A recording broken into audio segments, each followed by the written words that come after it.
Olá pessoal, sejam bem-vindos ao canal. Eu sou a Marli e a gente está aqui hoje para conversar sobre alguns detalhes dos processos. De quais processos que eu estou falando? Bem, eu estou falando aqui de uma forma geral de todos os processos. Eu quero esclarecer alguns pontos com vocês, quero tirar dúvidas e como eu vou postar esse vídeo de forma de estreia, eu quero que vocês conheçam o passo a passo do processo, como é que funciona um processo judicial. Eu já tenho um vídeo aqui sobre como funciona o processo judicial no juizado especial, mas esse aqui é só para dar uma pincelada geral, na forma geral do processo. O que é um processo? O processo, primeiramente, é formado por várias fases. Todo o processo, o réu, a outra parte, terá que responder à ação, seja contestação, reconvenção, tem várias formas de um requerido, um réu, responder um processo.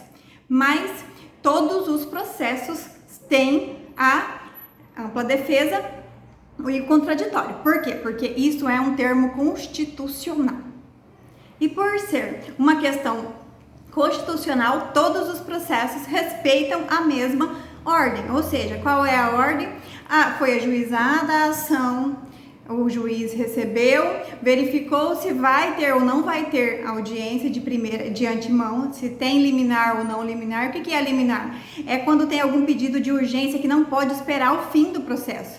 Então, quando existe essa necessidade de que o juiz analise o processo, uma questão do processo de forma mais rápida, o que ele vai fazer? Ele vai analisar e vai deferir ou indeferir o pedido. O que é indeferir? Indeferir é não dar. Deferir é dar. Então, quando ele defere, ele dá o direito àquela questão que foi pedida em liminar.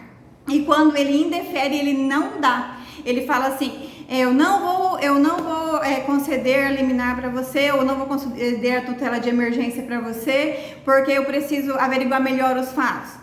Mas isso não quer dizer que você já perdeu. Não, isso não quer dizer que você já perdeu. Isso só quer dizer que o juiz vai analisar mais à frente e verificar com mais propriedade, mais provas, às vezes ouvir as partes, que será necessário ouvir as partes para saber como é que aconteceu os fatos realmente, juntar mais provas para poder conceder ou não o direito lá no final. Então, quando há indeferimento da liminar, não quer dizer que o processo acabou não, tá? O processo não morreu. Ele vai ter continuidade. O requerido vai ser citado, porque a primeira parte do processo que o requerido tem conhecimento do processo chama citação. Então, ele vai ser citado. Ele vai ser citado para apresentar a defesa. E aí tem várias formas de defesa, como eu já disse, ele vai apresentar a defesa.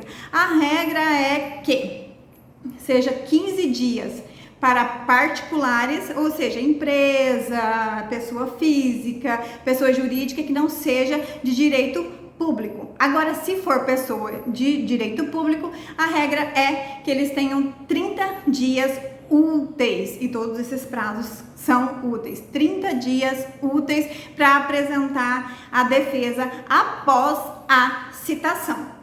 Ok? Apresentou a defesa, o autor será intimado, porque ele já tem conhecimento do processo, ele será intimado para apresentar a impugnação à contestação. E o que é a contestação? É a defesa do requerido, e a impugnação é a manifestação do autor. Ele vai se manifestar, ele vai ler a contestação e falar assim: ops, eu não concordo com isso, ou tá certo nisso. E assim ele vai explicar e falar o ponto dele, os documentos juntados concordam ou não concordam, tá certo ou não tá certo, enfim. Depois feito a impugnação, se for necessário a audiência, o juiz irá marcar a audiência. Se for necessário produção de prova pericial ou algum tipo de outra prova documental que o juiz entenda que há necessidade, haverá a intimação das partes, requerido e autor. Lembre-se, o autor é você, ou o requerido é você. Quando que eu sei que quem é quem? Bem, o autor é quem ajuiza a ação. O autor é aquele que primeiro pega o problema e leva para o judiciário. E o requerido é aquele que causou o problema, ou teoricamente causou o problema, né? Então, o autor é você ou pode ser você, mas o requerido é aquele que é o acusado. Não acusado, mas é aquele um que gerou um dano ou um problema a alguém e ele foi demandado judicialmente. Então o requerido vai apresentar a contestação, o autor vai apresentar a impugnação e, se houver necessidade de produção de mais provas, o juiz assim vai determinar que marque audiência, que seja apresentada alguma prova pericial, se for o caso, ou que se junte mais documentos, porque ele precisa ter mais clareza sobre algum fato. E aí essa intimação chama-se intimação para especificação de provas. Aí tá. Tem provas a produzir? Vai ter audiência? Vai ter prova pericial? Aí começam outros trâmites. Se não for necessário nem audiência, nem prova pericial e nem mais documentações para juntar ao processo, aí o processo vai concluso para a sentença. O que significa concluso? Toda vez que vocês verem lá no processo de vocês a palavra concluso, significa que o processo está com o juiz, está na mesa do juiz. Então, concluso significa o processo está na mesa do juiz. Certo? E aí, quando está concluso para julgamento, é porque vai ter sentença. O juiz sentenciou, você ganhou, o requerido não recorreu, passou o prazo de recurso, ele não recorreu. Aí o que acontece? Inicia-se o cumprimento de sentença. Tem um vídeo aqui no canal sobre cumprimento de sentença. Eu vou deixar o link aqui para vocês, se vocês quiserem acessar, porque o objetivo desse vídeo é explicar como é que funciona o processo de forma geral. E como é que funciona? Se você ganhou e ninguém recorreu, vai começar o cumprimento de sentença. Agora, e se você perdeu? Se você perdeu e o fator principal que fez você perder foi o fato do juiz não ter analisado um documento que estava no processo, a perícia que aconteceu, ou a audiência, ele não analisou alguma testemunha, o que a testemunha falou, enfim. Bem, se não foi por omissão, obscuridade ou contradição, se foi por um desses três motivos, haverá o embargo de declaração. O que é o embargo de declaração? Vou resumir bem rapidinho. O embargo de declaração é quando a gente percebe que o juiz ele cometeu algum desses três erros, alguma dessas três falhas. E aí a gente tem 5 dias úteis para apresentar os embargos de declaração, que a gente vai pedir para esclarecer. A gente vai falar assim, olha, seu juiz, isso aqui não está certo, porque o senhor não analisou, o senhor foi omisso na análise dessa prova. Olha, seu juiz, mas aqui tem uma prova que demonstra que a minha cliente tem direito à insalubridade. Tem o LTCAT falando que ela tem direito à insalubridade, o senhor não analisou essa prova, ou seja, foi contrário às provas dos autos, viu? Omissão, quando ele deixou de analisar um fato. Contrariedade, quando ele foi contrária à documentação anexa, ou foi contrária aos fatos que aconteceram. E a obscuridade é quando ele não deixa claro o que é de direito. Por exemplo, às vezes você não perdeu totalmente a ação, mas ele deixou uma dúvida, será que é assim que ele quer que faça ou será que é assim que ele quer que faça? E os embargos de declaração, ele vai para o próprio juiz que concedeu aquela sentença. Então o juiz concedeu a sentença e ele tem uma dessas três falhas. Os embargos de declaração, que é o pedido para ele, olha, seu juiz, o senhor fez isso, o senhor viu que o senhor fez isso? Acho que o senhor não viu, porque se o senhor tivesse visto, o senhor não teria feito, né? Então, será que tem como o senhor arrumar isso aqui? Será que tem como o senhor fazer isso da forma correta? Me ajuda aí, porque os embargos de declaração, às vezes, faz com que o juiz se sinta meio incomodado. Pode ser que isso aconteça. E é normal, porque a gente vai estar apontando um erro dele, né? A gente vai estar apontando um erro do juiz. E quem gosta de errar? Ninguém gosta de errar, né? Mas se o juiz não reformular, que a gente prefere que ele reformule a sentença e acate os embargos de declaração para que a gente não precise apelar, porque a apelação vai lá para o tribunal. Se o processo estiver no juizado, vai lá para a turma recursal. Então a gente prefere que não vá, porque assim vai demorar mais o processo para sair. E assim não é legal, né?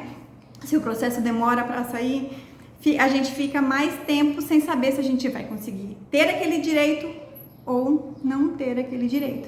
Então, é melhor que não haja apelação ou recurso inominado, que são o nome dos recursos caso você perca de verdade, que o juiz não acate seus embargos de declaração. Aí o nome do recurso que vai ser, vai depender de que lugar que foi ajuizado. Se foi no juizado especial, o recurso inominado vai para a turma recursal. Se foi na vara, o recurso de apelação será encaminhado para o Tribunal de Justiça.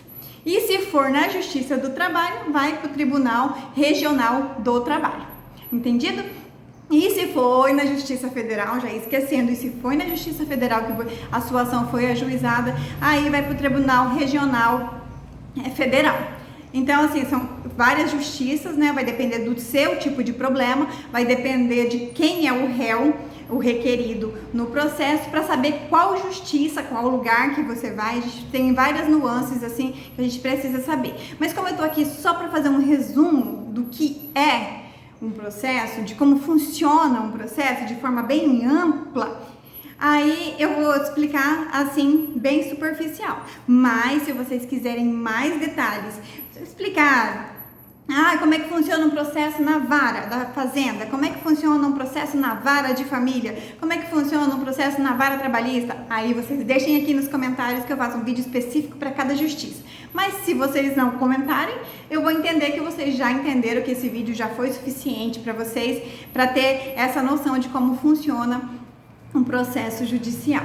Bem, gente, eu espero que vocês tenham gostado desse vídeo, porque eu fiz com o maior carinho. Eu espero ter esclarecido algumas dúvidas, porque vários clientes me perguntaram como é que funciona, como é que é, quanto tempo demora. Então, assim, eu espero que eu tenha ficado clara aqui nessa explicação.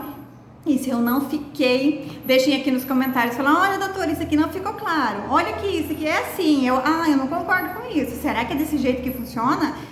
Deixem aqui nos comentários, quero ver quantos comentários e quantas pessoas ficaram até o final do vídeo para que ouviram essa fala minha aqui das explicações. Bem, gente, eu espero que vocês tenham gostado de verdade, do coração.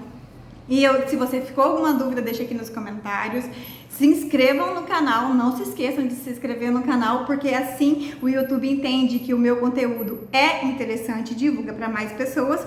E se vocês não se inscreverem, ele vai entender que o meu conteúdo não é interessante, aí eu vou ter que parar de publicar vídeo, né? Porque se ele achar que não é interessante, para que eu vou ficar publicando vídeo aqui, né? Então, gente, eu espero sim que vocês tenham gostado. Eu espero. E até o próximo vídeo. Tchau, tchau, gente!